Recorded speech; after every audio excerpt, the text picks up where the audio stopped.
Ayan nga mga mandirigma, good morning. Araw na ng Miyerkules ngayon. Maulan pa rin yung ating panahon mga mandirigma. Kaya naglakad na naman tayo. Tara, almusal tayo. Meron tayong pansit o pansit canton. Ayan. Sarap nito mandirigma. Nainit-init pa. Kompleto rin yung kanya. May carrots, may Baguio pichay, siyempre may atay ng manok. Ayan. Siyempre, magpapasarap dyan yung itong kalamansi para dagdag vitamins na rin mga mandirigma sa ating katawan. Okay. Ayan. Sarap-sarap yan mga mandirigma. Mix natin.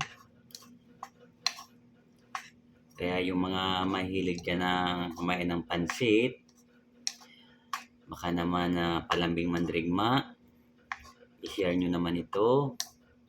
Ayan mandirigma, napakasarap po. Diba? Sa 25 pesos, meron ka nang makakain na ganito mandirigma. Sulit na. Siyempre, hindi mawawala yung kung dapat natin dyan, yung kape. Sarap mga mandirigma. Ay, sarap ng ating almusal. At papatniran natin ng tinapay. Ano itong tawag dito? Hatmunay. Hatmunay ito mga mandirigma. Kaya tara na, samahan nyo ako mag-almusal.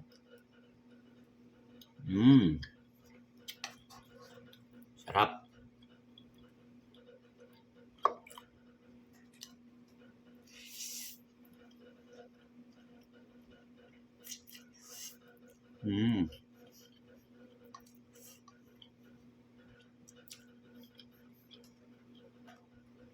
Sarap mandirigma.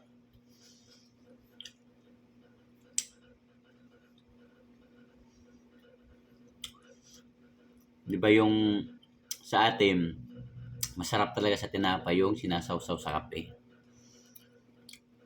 Kaya sabi nga nila yung sa ibang bansa, napakalinis daw ng Pinoy. Kasi yung bread, ninilinisan muna bago kainin. Di ba?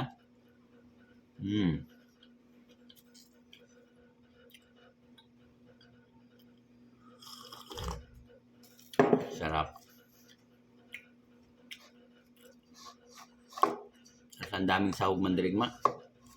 May atay, may kinunot na laman ng manok.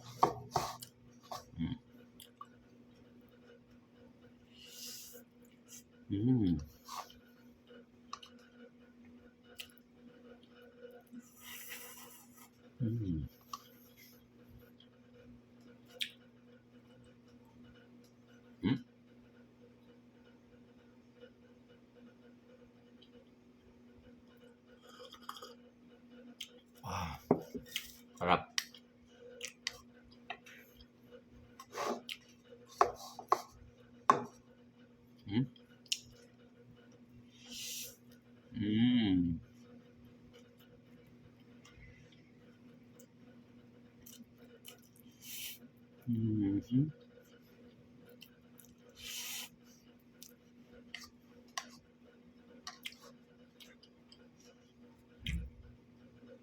Paborito ko kasi yung ganitong pansit mandirigma, yung canton.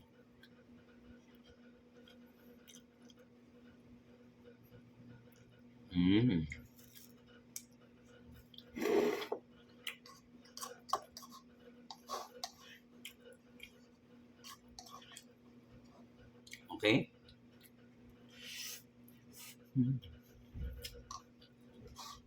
Okay, thank you so much sa inyo.